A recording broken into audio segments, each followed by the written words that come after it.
आप मेहनत करके आईआईटी या आईएम पहुंच गए। 4 साल का ज्ञान, अनुभव, डिग्री सब आपके हाथ में है और फिर भी मन में एक ही सवाल घूमता है, मेरी जॉब लगेगी कि नहीं। अगर यही चिंता आपको खा रही है तो आचार्य प्रशांत कहते हैं आपकी चिंता गलत मुद्दे पर लगी है। आचार्य प्रशांत के अनुसार चिंता अकेलापन में बुरी नहीं होती, बशर्ते वो सही मुद्दे पर हो। क्या मेरी नौकरी लगेगी?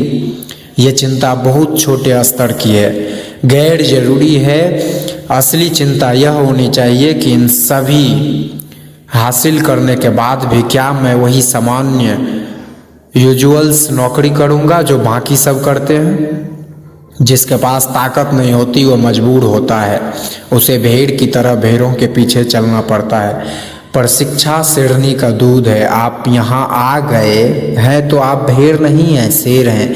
फिर शेर 10 के पीछे क्यों चल रहा है? जो सेक्टर सबकी जॉब में लग रही है वही मेरी क्यों लगनी चाहिए?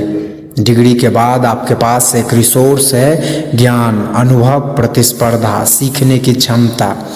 पावर शुड लिबरेट, ताकत को मुक्त करना चाहिए। पर होता उल्टा है।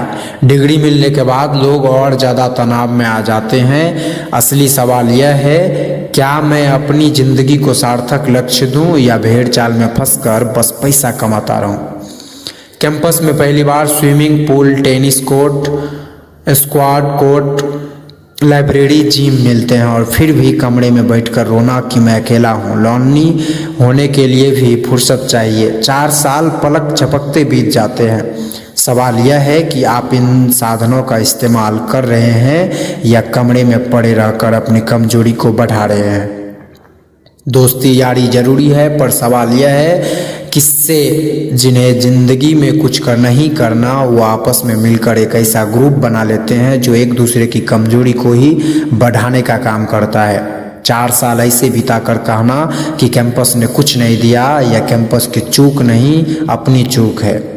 जिन्हें लेना होता है वो कैंपस को लूट जाते हैं। चिंता अपने आप में कोई अनिवार्य रूप से बुरी बात नहीं है, लेकिन चिंता सही मुद्दे पर होनी चाहिए। तो अगली बार जब आप मन में उठे तो पूछिए, क्या यह सही मुद्दे पर है या यह बस एक छोटी गैर जरूरी चिंता है जिन्हें पीछे छोड़ देना चाहिए। जिंदगी में एक बड़ी चिंता ले आओ, बाकी छोटी मोटी चिंताएं खुद दूर हो जाएंगी। अभी तक आपने सुना, आपको बहुत बहुत धन्यवाद।